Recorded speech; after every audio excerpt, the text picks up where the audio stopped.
Salut l'équipe, j'espère que vous allez bien. On se retrouve aujourd'hui pour un nouveau podcast, épisode 12 pardon, du laboratoire de la force. Donc vous êtes sur la chaîne YouTube de Théo Cavazza, j'espère que vous allez bien. Ici on parle performance, mobilité, réhab et développement personnel, business forcément, de coach, ok.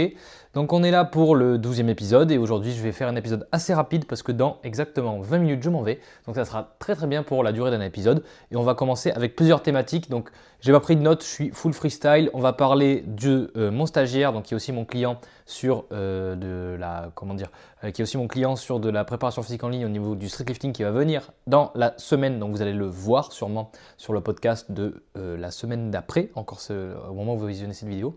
On va parler de la compétition de la FNSL qui va avoir lieu dans une semaine où j'ai 3 athlètes qui sont qualifiés pour les news de la semaine. Et ensuite, je vais vous détailler un petit peu mon plan pour avoir le grand écart latéral. Okay. Donc entre 3 et 6 mois, comme ça je l'ai annoncé publiquement et je dois me tenir. Donc ça fait déjà un mois que je m'y entraîne, mais je dois m'y tenir sur mes entraînements. Et donc je vais vous expliquer un petit peu comment je fais, quelles sont mes stratégies de mise en place, comment est-ce que du coup j'applique les principes de mobilité que j'essaie de vous faire passer ici. Et donc voilà, ça va permettre de voir un petit peu ça en action. Donc, premier lieu, samedi, je vais avoir du coup mon petit stagiaire, donc, qui est aussi un client à moi de longue date, donc sur du street lifting, client en ligne qui vient du Luxembourg. Donc, vous allez le voir, je le laisserai se présenter sûrement s'il n'est pas timide devant la caméra et s'il veut bien passer devant la caméra et faire un podcast avec moi pour que je puisse l'interroger un petit peu. Ça pourra faire du contenu autre, mais bref, voilà. Donc là, il vient, il passe son diplôme de coach et donc je suis très honoré de pouvoir l'accueillir à la maison.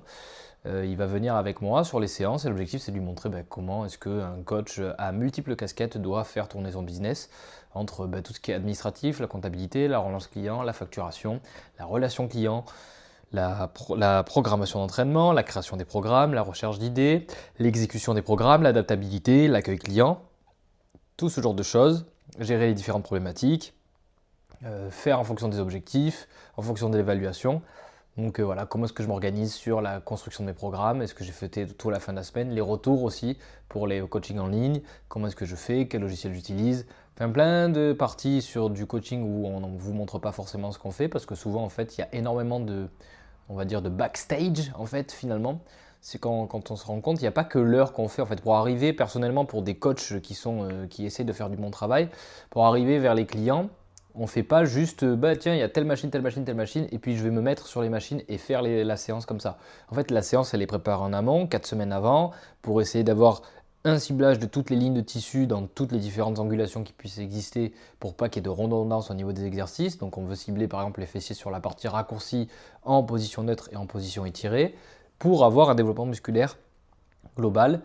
Et du coup, essayer de pouvoir améliorer la qualité musculaire du client et puis les différentes qualités aussi, si c'est du développement athlétique, si c'est de la réhab, en fonction des différentes parties. Enfin bref, on ne peut pas se permettre de venir comme ça. Et donc finalement, tout le travail en amont qui est fait au niveau des coachs, il est assez caché et assez masqué. C'était à peu près le même phénomène que quand j'étais à Provence Rugby ou quand j'étais à Berlétan en tant que préparateur physique référent et responsable de la réhab, aussi de la réathlétisation. En charge de ça, en fait, les joueurs se rendaient plus compte, mais c'est vrai que pas le staff, parce que le staff aussi s'en rend compte, c'était plutôt la partie président, en fait, qui ne s'en rendent pas compte et du coup, ils ont tendance à pas forcément valoriser le métier de préparateur physique à sa juste valeur, alors qu'il y a énormément d'heures déjà de formation à l'extérieur, ok, parce que quand on veut être meilleur et essayer de faire des meilleures de prise en charge vers des athlètes, on est obligé de se former continuellement. Et souvent, ce temps-là, déjà, n'est pas rémunéré, puisque c'est du temps perso, parce qu'on est des passionnés. Et en fait, on n'est pas vraiment rémunéré à l'heure. Je pense que la partie association au niveau le code du travail au niveau du sport est assez différent des autres mondes dans le travail. Je ne pourrais pas vous dire ça. Mais c'est vraiment pas reconnu exactement comme quelqu'un. Et puis même, un joueur sera beaucoup plus payé dans les clubs en général que les personnes qui œuvrent dans l'ombre pour que ces joueurs performent. Bon, on le sait, et puis après on sait aussi que quand les joueurs se blessent, c'est souvent la faute des joueurs, enfin des acteurs de l'ombre, donc du prépa physique en général, et des entraîneurs. Donc c'est pour ça qu'ils sautent, alors que c'est pas forcément tout le temps le cas.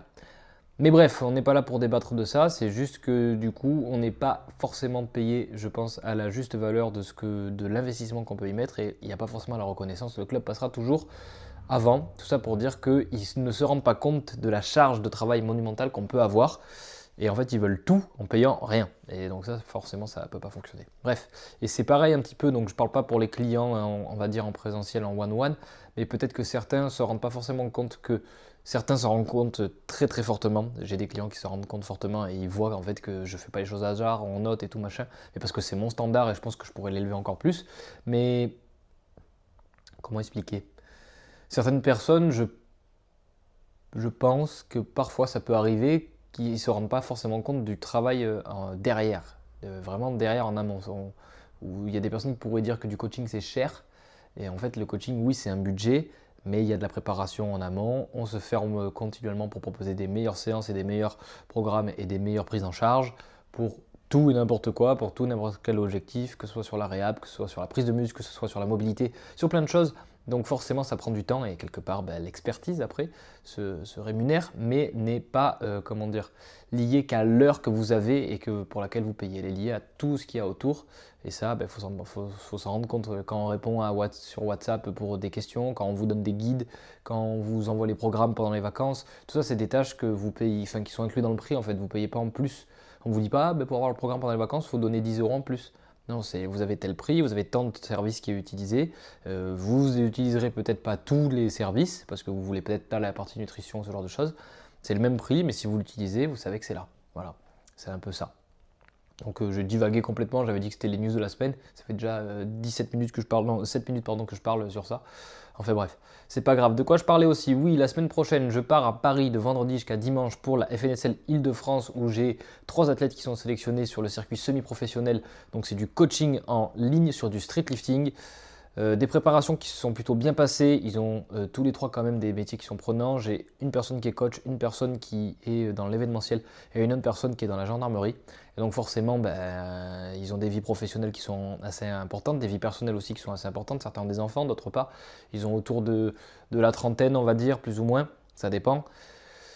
Et donc forcément, ils sont dans la fleur de l'âge, moi je pense, en termes de pic de force, mais par contre, ça devient compliqué parce qu'il y a beaucoup de sphères de vie à gérer, et donc il y a des bobos qui arrivent rapidement, et ce genre de choses. Mais bref, quoi qu'il en soit, je touche du bois et je suis content, ils m'ont tous fait une préparation qui était magnifique, ils ont tous donné le maximum de ce qu'ils pouvaient, et c'est vraiment ça qui est important. Je suis très content qu'ils m'aient fait confiance, et du coup je monte sur Paris pour faire leur gestion de match. Ils savent se gérer tout seuls, ils ont déjà fait des compétitions d'autonomie.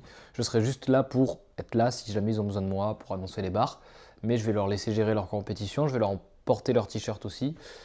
Street Lifting Strength Institute, qui est la marque en fait d'équipe que j'ai au niveau du street lifting. Et puis voilà. Vous avez vu aussi que Max Amblard a été annoncé pour la SWAT Team, j'y pense. Donc voilà, Max, je peux le dire maintenant, on a travaillé ensemble pendant quasiment 3 ans, je crois. C'était un de mes premiers athlètes, très très gros niveau. Il est arrivé avec un 200 kg au squat. En 10 mois, il avait pété jusqu'à 250 kg. C'est vraiment quelqu'un qui a du gros potentiel. Je pense que il faut juste faire attention à la façon dont on l'entraîne parce qu'on a eu quelques pépins ensemble aussi, pour être honnête. En termes c'est quelqu'un qui est très très fort en fait, et on dirait presque parfois que ses tissus ont tendance à pas supporter sa force. Donc il faut réussir à bien manager tout ça, mais il a vraiment un énorme potentiel dans ce sport et vraiment je pense qu'il peut exploser fortement. On avait fait les championnats de France l'année dernière où il a fini 4e malheureusement avec un squat à 2,70 je crois, qu'il n'est pas passé alors qu'il avait passé à l'entraînement. Donc aller savoir pourquoi. Mais voilà, très très compliqué au niveau des dips et des pecs en général. Mais maintenant ça va beaucoup mieux. Donc il va nous sortir des grosses performances. Ça ne m'étonnerait pas que d'ici quelques temps il dips du 145 assez facilement. Un muscle-up assez explosif, très très explosif. Même il passait des 32,5 kg comme ça quoi. Enfin, c'est aberrant. Un squat monstrueux, des cuisses monstrueuses, des tractions où ça peut être peut-être là où il est un poil moins fort, mais ça va monter. Il a tiré des 77,5 voire quelque chose comme ça, je crois. Il n'en est pas très loin.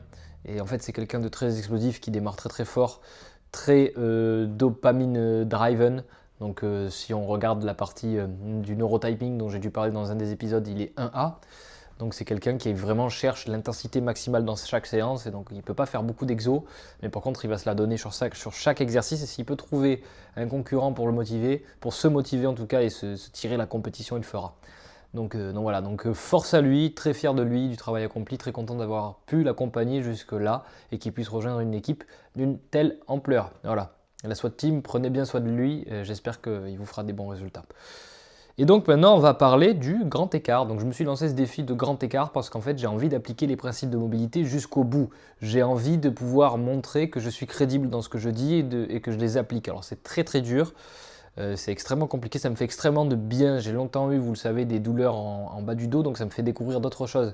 J'ai beaucoup entraîné ma mobilité sur les fonctions primaires, donc c'est sur les rotations. Rotation interne de hanche, rotation externe de hanche, rotation interne d'épaule, rotation externe de l'épaule, et jamais sur mes fonctions secondaires, donc qui sont la flexion, l'extension sur les articulations hanche et épaule, adduction, abduction, enfin abduction, adduction. Ensuite, au niveau des autres articulations, on a d'autres fonctions, mais c'est pas trop grave. Ce qui compte, c'est qu'en fait, j'exécute et que du coup, j'arrive à comprendre et à extrapoler certains principes que je n'avais pas forcément compris. Donc, je suis en train de découvrir un nouvel univers, entre guillemets. Je suis en train de me lancer un nouveau défi. J'ai déjà réussi plusieurs figures qui étaient compliquées quand même dans le strict, notamment la full planche, les full planche press, les full planche push-up. Et je me dis, le grand écart, j'ai jamais été souple de ma vie. On m'a toujours dit que j'étais raide. J'ai toujours été raide et c'est vrai, je suis très très raide de base. J'ai des ischios hyper tendus. J'ai toujours eu des petites gênes un peu en bas du dos parce que pour X raisons, en fait, je pense parce que justement mes ischios étaient trop tendus et surtout à droite qui est mon pied de blocage, de réception, qui est extrêmement raide dans le sens qui ne se déforme pas, qui arrive à rester qui résiste fort aux impacts, alors que la gauche a tendance à être plus déformable. Et je pense que ça aussi, ça joue un peu dans la raideur musculo-tendineuse globale de ce corps. Et puis de toute façon, en fait, je suis toujours un peu moins fort en termes de rotation externe sur la hanche.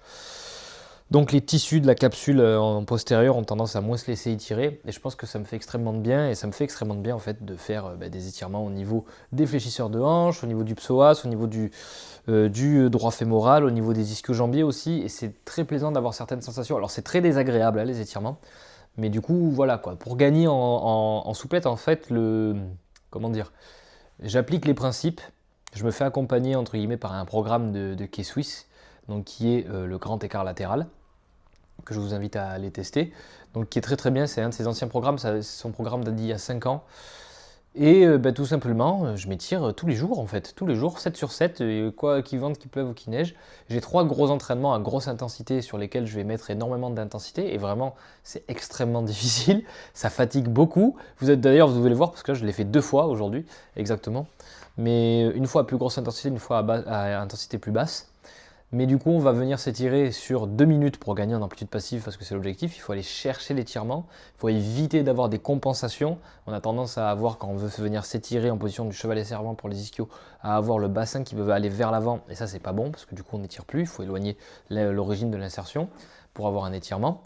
Et il faut tenir 2 minutes pour avoir une réponse au niveau des fibroblastes et pouvoir avoir un phénomène de mécanotransduction au niveau des tissus et aussi pouvoir gagner un peu dans cette longueur-là, avoir un allongement. Donc il y a ça.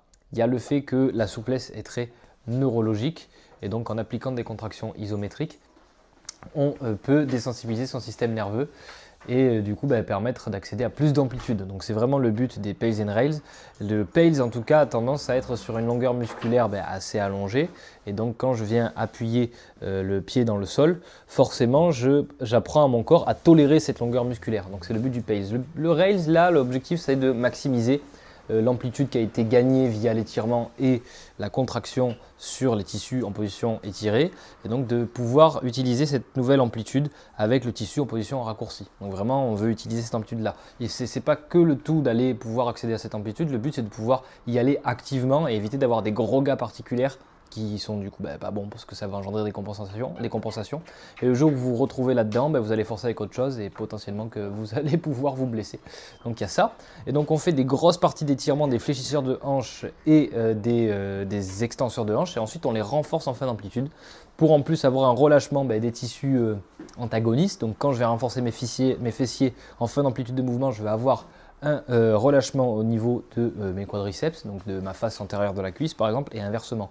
Quand je vais renforcer du coup mes quadriceps et mes fléchisseurs de hanche en fin d'amplitude de mouvement, avec des passive range hold et des passive range lift off, je vais avoir un relâchement au niveau de mes ischios et de mes fessiers qui va me permettre d'aller un peu plus loin. Et à la fin, on finit les entraînements par la partie conditionnement articulaire qui vient et qui vise à vouloir utiliser les nouvelles amplitudes qui ont été construites via les Pales and Raise et les Passive Range Hold et les Passive Range Lift Off, donc qui sont des maintiens isométriques en fin d'amplitude de mouvement ou des levées isométriques en fin d'amplitude de mouvement.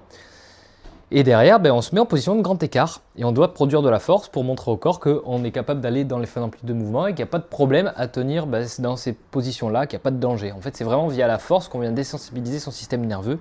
Donc c'est vraiment un entraînement de force et le fait de passer du temps sous tension et en appliquant de la force, on adapte aussi les tissus musculaires à un moment donné. Donc on a un effet et métabolique et un effet et neurologique pour gagner en souplesse et en amplitude de mouvement. Donc voilà un petit peu l'histoire. Là, je pense que ça va me prendre entre 3 et 6 mois, je pense plus 6 mois quand même, pour éviter les blessures et vraiment être bas parce que je commence de très loin. Mais je vois petit à petit que ça commence bien. Le programme est décomposé en 4 phases. 3 phases où on doit développer le grand écart qui vont devoir être répétées par cycle de 4 semaines. Donc là, j'ai déjà fait la première phase. Je suis dans la deuxième phase ici, là, sur le cycle. Donc ça fait 3-4 semaines. Troisième semaine, où ça va être un peu plus orienté pour encore développer le grand écart. Et on va tourner comme troisième phase, et on va tourner sur la phase 1, phase 2, phase 3. Et à la fin, du coup, sur la phase 4, le but, c'est de rajouter de l'excentrique au niveau des tissus pour encore améliorer du coup le grand écart et montrer qu'en fait, il n'y a pas de raison de ne pas garder cette position tout le temps en fait au corps.